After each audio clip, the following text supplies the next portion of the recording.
Hey guys, welcome back to another YouTube video here on my YouTube channel. And in this video, we're going to be doing something different. As you can obviously see, we have a whole whiteboard here. We have a bunch of different things that I'm going to teach you about, but I really think we're going to talk about it simply, right? I tried to keep it simple on the board. This may look overwhelming, but actually, trust me, we're going to take you through it one by one. And we're actually going to learn about it in a very simple way, because I truly believe anything in life in terms of learning, you must learn it in a simple way, right? In my personal opinion, in order to implement and try to add it to your game, if it's not simple, it's very difficult to add. Guys, before today's video starts, if you want to support the creator on your screen right now so I can continue to post free valuable content on YouTube, then check out the first links in the description. The first one offers one-on-one private coaching with myself, where you can get better at Fortnite at a rapid rate and learn what your mistakes are from a professional. And the second link offers a esports grade mouse from oneclickmouse.com. This is my very own gaming brand that I've actually created myself. And if you want a high quality mouse, but at an affordable price, you could buy the Aspire Pro to use to compete,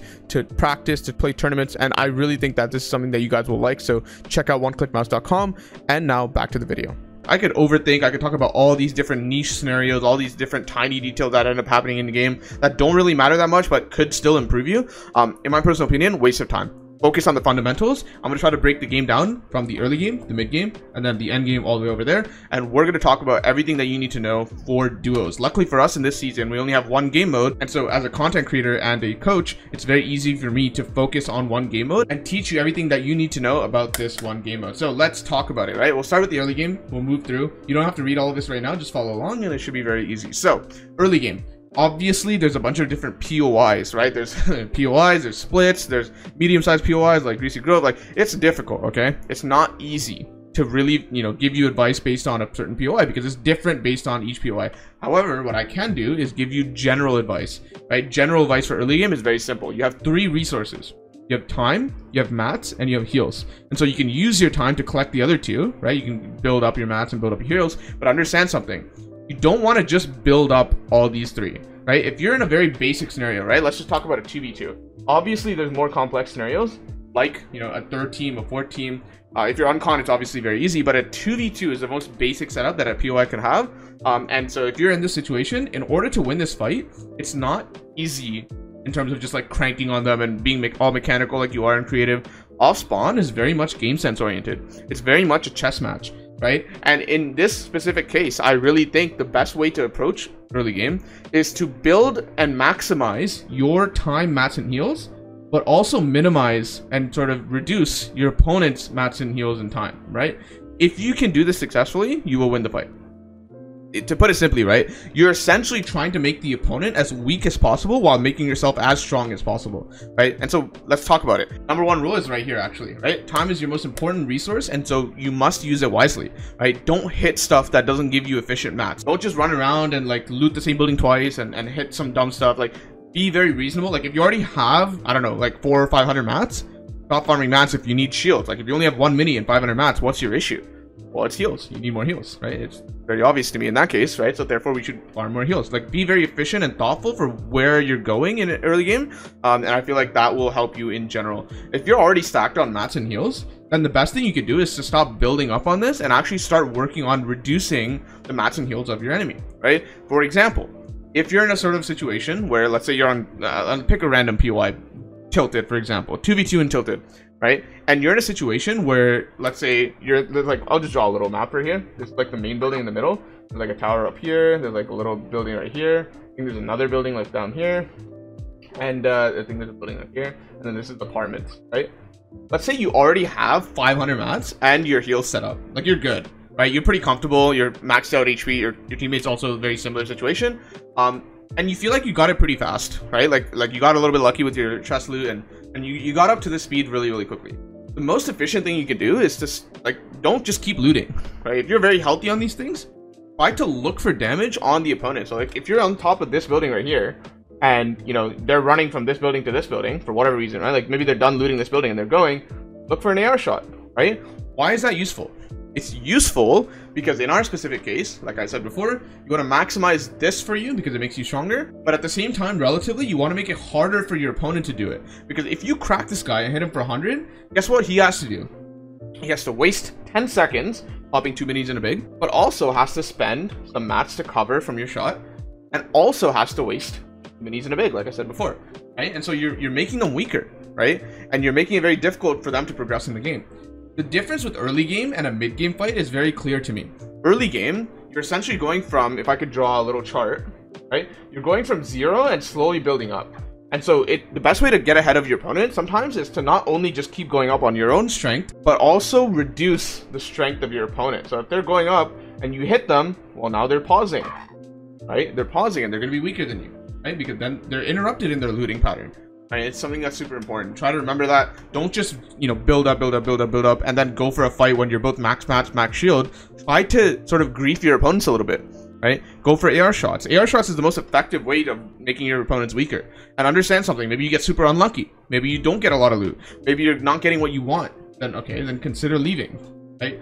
Don't just sit and off spawn and think that you have to fight.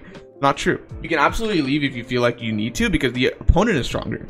Right? If the opponent is stronger and you feel like it's an equal skill matchup, then just leave the POI. Go somewhere else. Maybe there's a random split drop down here, right? And you can just go follow that and keep looting. So you don't always have to take a fight. And if you do feel like you're stronger based on what's happened in the POI, maybe you got a lot of damage on them, you feel like you cracked them like twice or 3 times, well then clearly you're ahead. And so you should probably take the fight if you feel confident. And so this is very simple. Early game is very contextual. Understand that your POI is going to offer different things than a different POI, and I can't give you advice very specifically for this, unfortunately, because there's just too many places you could land. But hopefully you understand that the very basic premise of early game is to sort of build up yourself, but also prevent your opponent from building up. Right?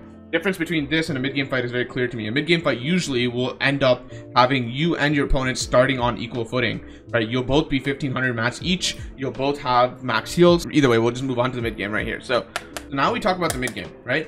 We're going to talk about rotates. I like to break it out in 2 ways, just very simply. There's the rotates and then there's the fighting, right? And in my personal opinion, this takes precedence because especially nowadays, the placement and the format of all the cups that we have is usually more placement heavy. And so we should talk about placement being the focus, right? Your rotates are very simple, okay? And you should try to get into zone as early as possible, especially if you have all the mats that you need. You've done the early game, your max mats, max heals, you have your loadout, you're chilling. Your rotates, okay? Obviously there's surge in some games, but I'm gonna ignore that for now. We can talk about it in a different video because surge is its own topic, right? My personal opinion, I think it gets a little bit more complex when surge is involved, but for all reasons and purposes, like let's just assume you're just playing sort of slow and maybe it's not a heavy surge game. It's very easy to collect surge. Fine, we'll talk about it in a different video. So rotates is really simple. Look for the path of least mats and heals usage. So what does that mean? It's very simple. It just means, and the reason why I have to say it so generally, unfortunately, is the fact that each situation is different. Fortnite is a very situational game. It's not that easy to tell you what to do if I can't see the scenario, right? And so sometimes I can give you general rules that you can apply to all scenarios, hopefully, right? So the biggest thing you want to do is to limit your line of sight to potential enemies that can shoot you, right? You don't want to be exposed for a long period of time to a big tower on the mountain. Essentially, there's gonna be like 2 or 3 options of decisions that you can make for a rotate, right? And you can sort of list them out in your head and try to figure out, okay, what's the best path that will waste the least amount of mats and heals, and then try to take that one, right? You have to understand something. Rotates is not just decision making. A lot of it is actually, believe it or not, your execution of the rotate. And so a lot of people don't understand this. They think if they die on a rotate, it just means it was the wrong decision. I disagree. I don't think that's the case. I think a lot of people will take the perfect rotate in terms of the decision or the direction in which they need to go, but then execute it horribly, right? Something as simple as not building a wood wall in reaction to someone opening a window on you, right? Like, let's say this is literally a wall right here. You're good, you're rotating towards it, you're good, and then he opens the window, and then you didn't react and build a wood wall because you're just slow or you feel like you get away with it or like something like that, and you get hit, right? And that's all it takes to ruin a rotate. You could have made the best decision in the world. Sente would have done the exact same thing, but you executed wrong. And so that's important. Don't just look at a VOD view and see, oh, I died on this rotate, therefore it's the wrong rotate. Not true. Not true at all.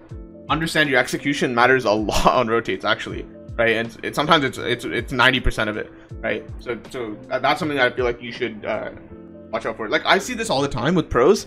They'll make like a semi-bad rotate. Like, there was definitely a better option, but because they execute on that bad rotate so well, like they build properly, they never get hit on it because they're constantly staying aware and they're jumping around 360, looking around them, looking behind them, making sure they never ever get beamed. Maybe they waste more mats, right? Maybe they end up spending a little bit more, but they survived, because of their execution. And in general, it's not obvious to most people, but this is a really good tip right here. You want to look for refarms, center zone, and elevation in order. Now, understand something. A lot of people are always like, oh, Zycoma, what should I do? Should I go center? Should I go edge? What should I do? General rule of thumb is, if, let's say this is the zone, right? And let's say this is second zone, right? So there's a bigger zone outside or whatever. And this is like first and this is second. If possible, without spending too many mats and heals, if you can get center, you will always want it. That's not the issue. The reason why people go edge isn't because they wouldn't prefer center. It's because going center would take up way too many mats and heals that it's not even worth it anymore, right? So you have to ask yourself the question, is it free to go center, or does it cost very little to go to center? And if that's the case, maybe you're so early, maybe second zone just showed up, right? And you already, like, you pulled it, you're very close to it. In that case, then just go center. It's quite literally the best spot. Obviously, you have to consider some elevation too. So maybe you're like slightly off center. Maybe you're like right here instead of dead center, but you have a hill. And so you would prefer that. So you have to use this in combination with each other, right? You can't just think of one variable and be like, oh, that's the only thing I care about, I'm just gonna go center. But if there's a hill right next to it, you'd be slightly off center with the hill. You would prefer that, right? More surge, better rotates in general, and more vision. It just allows you to make better decisions. So understand that, right? You would love to be center if you could, if it was free of cost. But it's not free of cost, and sometimes you think, oh, it's literally gonna take up like all my brick or all my metal to go center. I'd rather just chill here, right? I would rather just chill there with a healthier amount of mats and heals, and then maybe have a harder rotate for next zone. Sometimes that's genuinely the better decision, right? You have to understand that.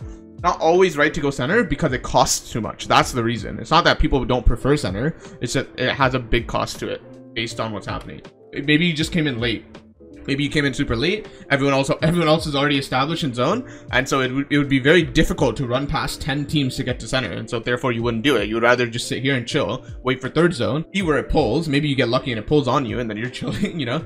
But essentially, if you want the best way to sort of judge what to look for in terms of where to base, it's very simple. Refarms are very powerful. That's why it's number one. I think center is very good as well, because if you could pull zone in a very, very stacked game, it's very beneficial. You don't have to use as many mats.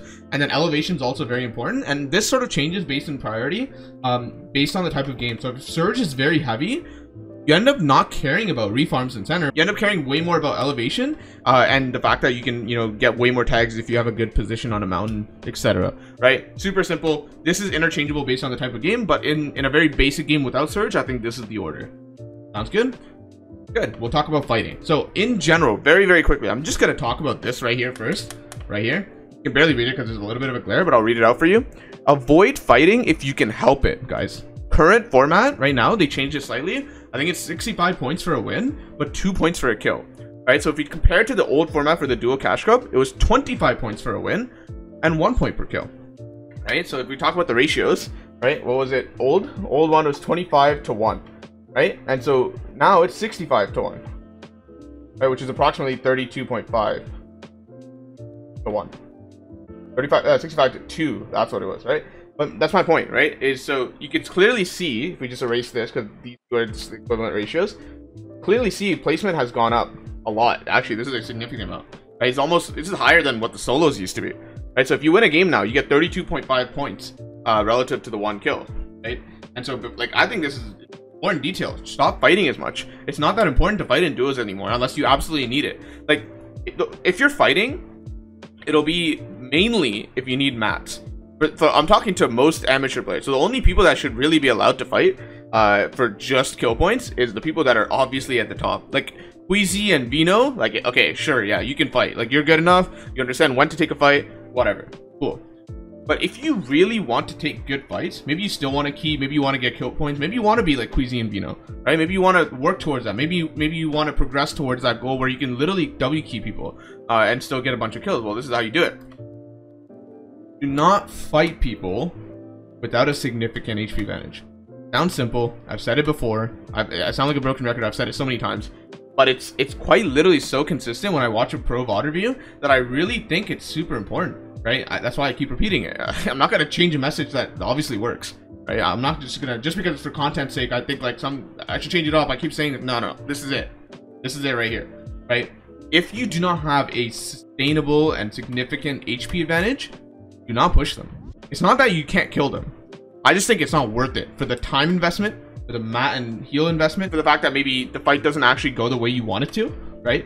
Maybe you do damage to them, they do damage to you, and then you back off because it doesn't seem like a winning fight anymore. Well, now you just griefed yourself. You just completely ruined your game, right? And so it's not worth it for 2 points. Right? Obviously, in this format, it's 4 points, but then placement scaled up properly. But regardless, you understand what I'm saying. It's not worth it. It's only worth it if it's genuinely free and it doesn't come at cost for your heals and your mats and your loot in general in the game, right? If that's the case, maybe you headshot snipe someone and they're super close. Maybe they're like 10 boxes away or 5 boxes away, right? Let's say. If you headshot snipe someone, 2v1, that's super easy. You just jump in together, you'll win. But that's an HP advantage, right? Sniping someone in the head, knocking a teammate. Well, now you're 400. What are you? You're 400 versus 200 in terms of HP. That is an HP advantage. Good. Push them and do it properly. Stick together, right? Because if you have 2 guns versus 1 and you have an HP advantage, then why wouldn't you win, right? That's good, right? Maybe you can cap out your mats. Maybe you're like pretty healthy on mats in this case. Maybe you're 120 builds each, but you would love to be 150 builds each. That would cap yourself out. And usually in half it's a very good idea to go for an advantage fight, because if you can cap out right before moving zones, you're gonna be way ahead of the lobby in terms of mat count, and it's just gonna be super easy for you. But yeah, this is the main rule. Do not fight someone unless you have a very significant HP advantage. Let's talk about it further. Prioritize this. If you are gonna fight them independently, right? Meaning, stop relying, right? Look here. Try not to rely on your teammate for too much help. So many people do this, and the problem with that and sort of trying to coordinate so much and having like all these sorts of game plans and stuff, it's not that complicated, guys. It's not. You individually need to be a good player. Chances are, if you're getting knocked in an HP advantaged fight, that's on you, right? That's your fault individually. I'm not blaming the team. If you die in an advantaged fight, HP advantage, maybe you hit them for 150, maybe you didn't even knock them, still 2v2. But if you die in an advantaged fight, it's your fault. You didn't play it properly, right? And so oftentimes in an advantaged fight, what are you going to want to do? You're going to have to pinch them. And so what coordination you're going to have with your teammate is going to be very minimal. All you're doing really is just shooting from 2 different ends. So if I draw a pinch, if you guys don't know what a pinch is, quite literally, very simply, let's say this is the enemy box right here. And you're approaching from this direction. Well, one of you guys should probably go and cut the exit off, otherwise they'll just keep on expanding this way. And so if you can cut the exit off, right, and try to get around to this side, then they can't really go that way. So one guy's spraying this way and remaining safe, trying to do more damage, pressure, and one guy's over here trying to do more damage from this direction. And so that's a pinch, right? You can do a north-south, you can do east-west, you can even do it on 2 corners based on third-party directions. Maybe there's too much pressure coming in from this side because like literally lobby spray is coming from here, then you know you'd probably prefer to play here and here instead, because then you're keeping the enemy in the middle and then they're going to get focused by the lobby spray. This is very simple stuff. But either way, because you want to pinch people because it's advantageous, like it's good to do that. The fight will just take less time if you do that. Otherwise they will just infinite expand towards the south if you don't have a person there. It's very important to understand you're not going to be relying on your teammate. Your teammate's doing their own job. And also understand, when you're pinching, you're very far apart from your teammate. Look how far you are. You're on the other side of the box. And so if they jump out on you, or you take a lot of damage, you make a mistake, well, your teammate's not going to help. They're too far. The enemies are much closer than your teammate. So you have to understand that. Play independently. Be individually good. That's why I keep saying more recently that independent fighting is super important. Right? If you watch Queasy and Vino, like that's exactly how they fight. They'll get some sort of advantage, a snipe or an AR damage, beam, whatever, right? They get some advantage, and then they fight like this, super independently, and they don't even need to calm at this point. Like, they'll just calm damage and that's it. They won't say like, oh, come to me, I need help. Like, never happens. Even if they get hit. Even if Vino like somehow makes a mistake, gets hit for 100, he knows Queasy's coming in. As long as he can buy 5 seconds, his teammate will come. His teammate will literally just drill through like this and try to fight them, right? Like, you're not going to play slow. Like, if you're pinching, you're putting a lot of pressure on them. Spending your ammo, you're putting a lot of gunshots into their walls, and it's very hard for them to hold on, right? Especially if someone's knocked, especially if someone's trying to heal. You have a huge advantage, and you should take it. So, very simply, fight independently, pinch them, and then the third one, which is not as obvious, my personal opinion, it's actually pretty important. If you are fighting in second, third, fourth, fifth zone, and not first, right? Chances are there's other people in your area that can also look at you while you're fighting them. And so it's super important you try to avoid third-party damage. You can do this in 2 ways. You can build them off, right? So you can literally just like full tarp in brick or metal, and then it's very hard for them to do third-party damage to you. Or you do what I mentioned before, which is basically if it's a smaller zone, maybe third, fourth, fifth circle, chances are there's gonna be a lot of lobby spraying happening, and so you probably want to put the enemy in the middle between you and the rest of the lobby, if the rest of the lobby is down here, right? Makes sense? So Super important. Try to avoid it if you can, but if you really need an impact or a refresh, this is the way you do it. Sounds good. Moving on to the last and arguably the most important part. This is very short right here, right? But I do actually have a lot of things to talk about in terms of endgame, so let's talk about it, right? First thing, right? This is just your priorities in endgame and 5 different rules that I really just came up on the spot, right? It's good general rules of thumb that I think you should follow. Your number 1 priority in endgame, believe it or not, is your awareness of zone. Okay, so there's 2 different ways you can be aware of zone. Number 1, how close are you towards the back of zone? In other words, how many seconds do you have before the storm eats you up if you stay in the same spot, right? That's important, right? Because if you're like really, really close to zone or storm and you're trying to go for an impact, well, it doesn't make a lot of sense, does it? Like you have too many things to do. You need to get ahead, right? In that case, like you're sort of losing track of what's happening in endgame. And so tunnel vision essentially can make you very unaware of zone and then put you in spots where, let's say you're backside of zone. Let's just draw a scenario, right? Let's say this is half F right here, and then that's end of first moving. Let's just very simple example. And then we'll draw the dotted circle as this is where the zone currently is. Like this. Okay, let's say zone's progressing from the start point to the end point, and it's currently right here. Does that make sense? But if let's say the dot is you. Well, I don't think you're that far ahead, right? You're not that far ahead on zone. You're pretty far back. So essentially you're backside, right? You're not staying ahead, you're sort of staggering behind. Which is fine. Maybe you have a reason for doing it. Maybe you need more mats. I don't know. But let's say in this scenario, you have enough mats. Let's say you have 100 builds and your duo has 100 builds as well. First moving, chances are you should just stay ahead. And I think you're good. Like you don't desperately need an impact, right? If you have 100 builds, 100 builds meaning 1,000 mats, by the way, right? Chances are you should stay ahead. You should probably not just chill like this. However, a lot of people do this all the time. Maybe they're looking for like free rotates. Maybe they don't want to just stay ahead and like build. They want to conserve a little bit of mats. Maybe they want to go for like a tax sprint or whatever. The danger with this though, the thing that you have to be very, very careful with is if you get beamed in this position, guess what happens? Well, now you have a lot of things to do on your to-do list, don't you? Right? Let's say you get hit for 150 with an AR shot because a duo is spraying at you or whatever. Now, not only are you getting looked at, because usually when someone hits you for 150, they like to stick on you as a target because you're the easiest kill that they have in their vicinity, and they're just going to focus you, right? Makes sense.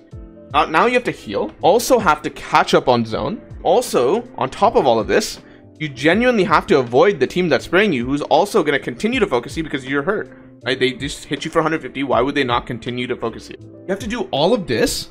These 3 things, right? You have to do all of that while being backside. So in other words, you have 2 seconds to get away from the backside of storm. You're 50 HP, right? And you have to avoid further damage from the team that's actually focusing you. That makes no sense, right? So be very careful when you're backside. It's not as easy or simple as you think, right? Because if you get sprayed at or hurt on the backside, it's very, very over. It's very tough to come back from, right? But if you, let's say you get hurt on the front side, okay, you can chill. You have so much time. You have like 20 seconds before the backside of storm even catches up to you. So you're chilling. You have so much time to heal, right? But if you're backside and you get sprayed, it's very difficult, right? So be careful. Don't just stagger to like conserve mats all the time. Do it very, very situationally and be careful when you're doing it. That's why I think number 1 is very well placed. Awareness of zone is the most important thing. And also another thing that I'll mention, right? We'll erase this and talk about something else. Let's say this is the mini map, right? In the top right corner of your screen. There's a timer at the bottom here. Basically just dictate how much time you actually have before the next zone pulls. And so this timer is something that pros will look at a lot. They don't really look at much else when they're waiting for the next zone to pull. They're just staring at this. Why? Because as soon as this says 0 seconds, the mini map will update. It'll show you where the next zone pulls. And when it shows you where the next zone pulls, that is the most important part of endgame. That is a crucial turning point. How you react to where zone pulls is everything, right? The transitions, that's what I call them, right? I like to call them transitions. So let's talk about it. First moving, right? First moving right here. And then second moving right there, okay? Obviously, all of this information does not show up at the same time on your minimap. First, you'll see this. You'll see this first part. And then when you end up here and the zone has caught up, then you see the second part, right? But then it's super important to recognize, right? What you do in the first second of this second zone showing up is everything. You must react properly. The faster you can react and come up with the correct decision, the more likely you're going to get the layer that you want, right? So let's say on a transition, maybe you got a huge impact at the end of first moving and you're capped out here, right? Chances are you want to look for height. Chances are you want to look for low ground. These power layers, right? I've talked about power layers in the past, which basically means if you own low ground or high ground situationally, okay? So obviously let's say it's a very mountainous zone. It's very, very hilly, crazy elevation changes. You probably don't want to play low ground. kind of risky, right? So you have to look at it situationally. High ground seems like the only power layer if it's super mountainous and super hilly. It's hard to play low ground, right? Because if you play low ground in a hilly zone, if it pulls up any one of the hills, you're just screwed. It's GG's, like, good luck. You're in the worst position in the game. So be careful of just committing to a power layer. It's very situational. Like this whole thing, all of this is very general, okay?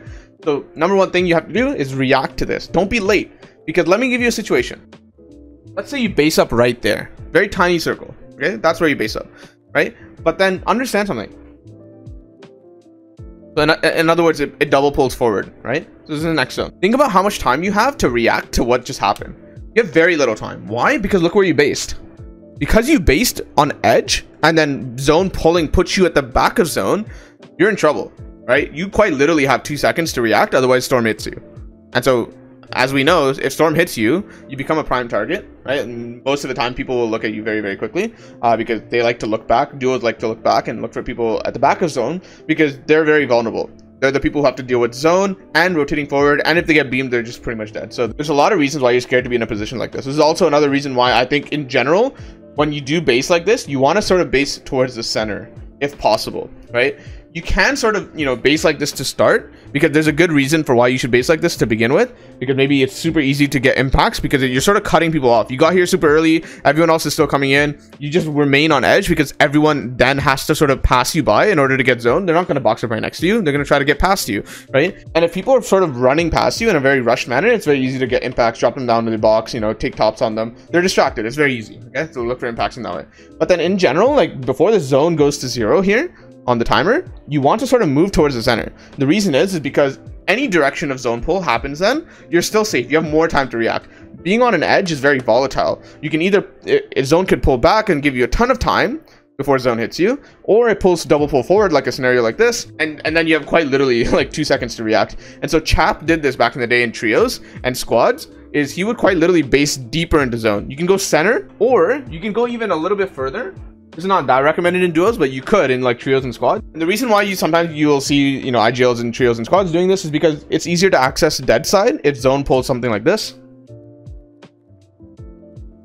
right? Because now you're on dead side. So there's a whole bunch of advanced reasons as to why this is good. But in general, to put it very, very simply for you guys, especially if you're trying to get into this and learn a little bit more at a simple level, just be a little bit more center. Try not to be so edge, because if you be edge and it pulls the wrong way for you, you're just it's really tough. So try to be more center. I think you'll love it in general if you try to follow this rule. Cool. So let's move on to the next thing. Oh, this gets so many people killed, guys. I'm not kidding. I think it's one of the most important things that you must, especially if the IGL, must be aware of.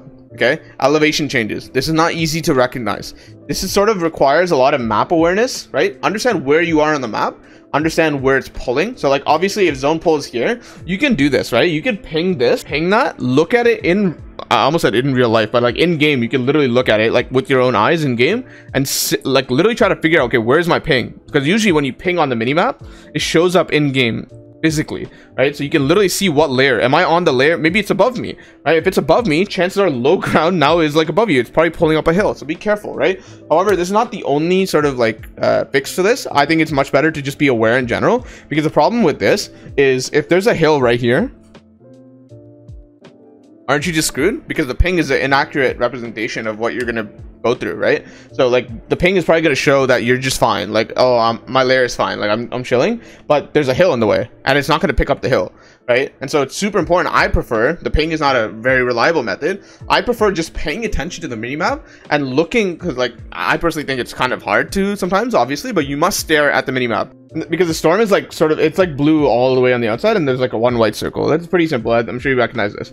It's kind of hard to look through the blue, right? And it's or purple. I'm actually colorblind, so I don't really know, but either way, it's hard to look through that color and sort of see, but it is possible. You can very much stare at it and sort of figure out, is there a hill there, right? Is it hard? And also while you're tunneling, you don't just have to look at the minimap. While you're tunneling, look up, look deeper, look further ahead. If you can do that, then you're gonna find out, hey, it's going uphill.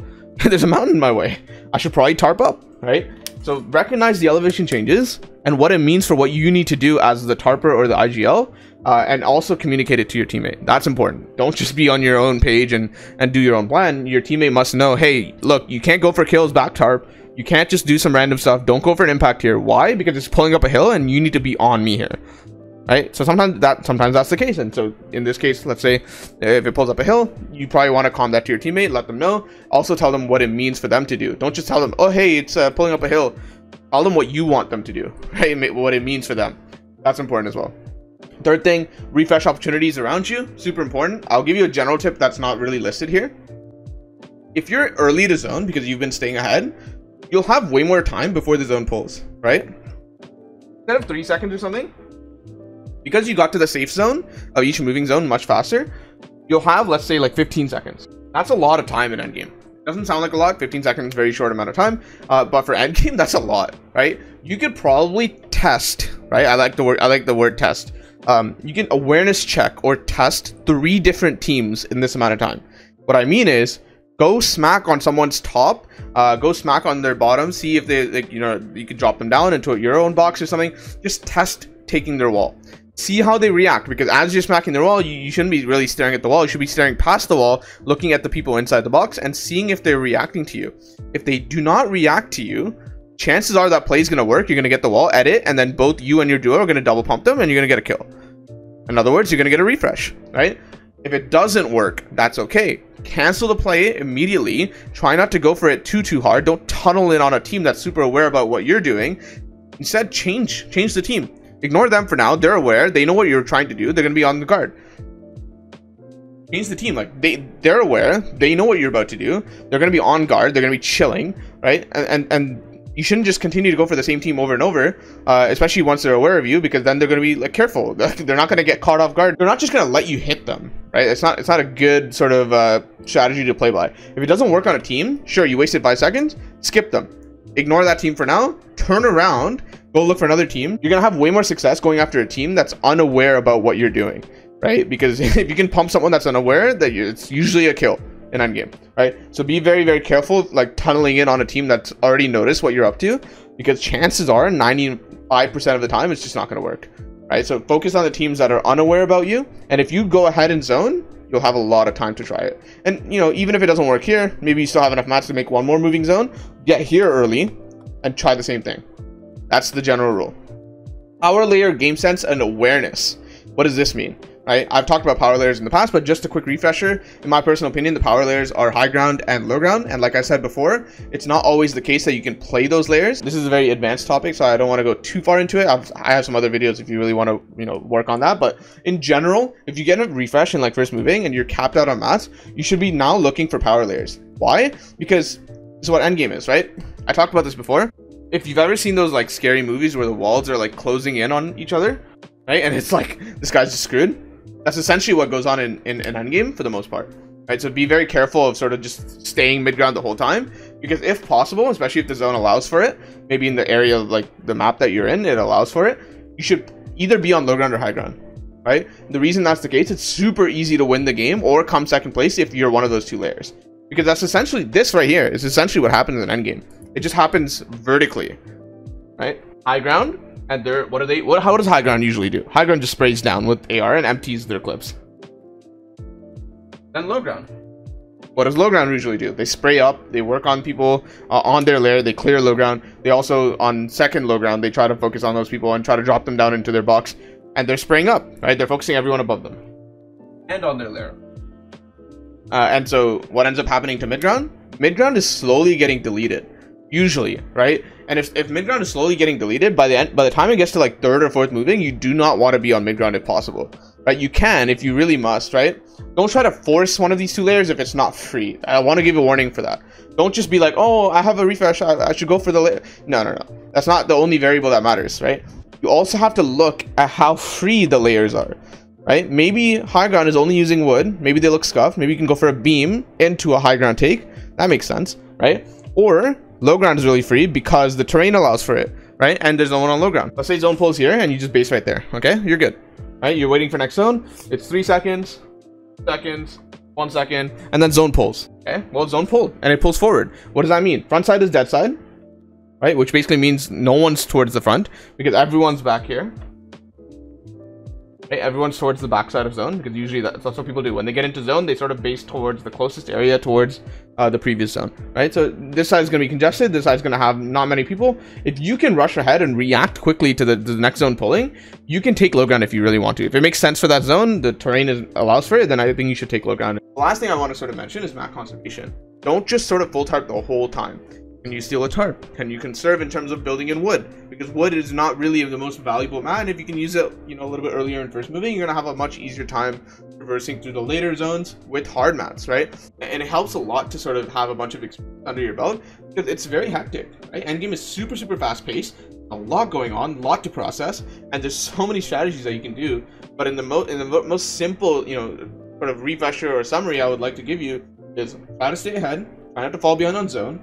Look at this clock number a lot, right? Don't fall behind on this. If zone pulled and you haven't realized, it's bad. As the IGL or the tarper, this number right here is very important. So pay attention to that. And in general, I would, you know, try to find some refresh opportunities around you. The very easy way to do that is to test someone, see how they react. If they react really good and, you know, they sort of notice that you're coming, ignore them. Cancel the play, go for the next team. And also, I will add another note there. It's super beneficial to go for people's roofs, like smack on their top, and also try to drop people from underneath. The reason why you do that is because it's super obvious when someone's smacking your wall. For some reason, I feel like I notice it more. Whereas if someone's taking your top, it's not as obvious. Because people don't look up and down enough in endgame. That's just the reality. Like, players don't do it. They're more susceptible to an attack if you come at it from a different angle, like vertically, either from above or either from below. And so you're gonna have an easier time that way. So if you guys have any questions, just let me know in the comments below. I'll try to get to as many as I possibly can, you know, but there's probably gonna be a lot, so who knows. I'll try to do as many as I can. Either way, guys, thank you guys so much for watching this video. Best of luck for the rest of your season and all the duo events that we plan to play. And, you know, we'll see you guys in the next video. Peace.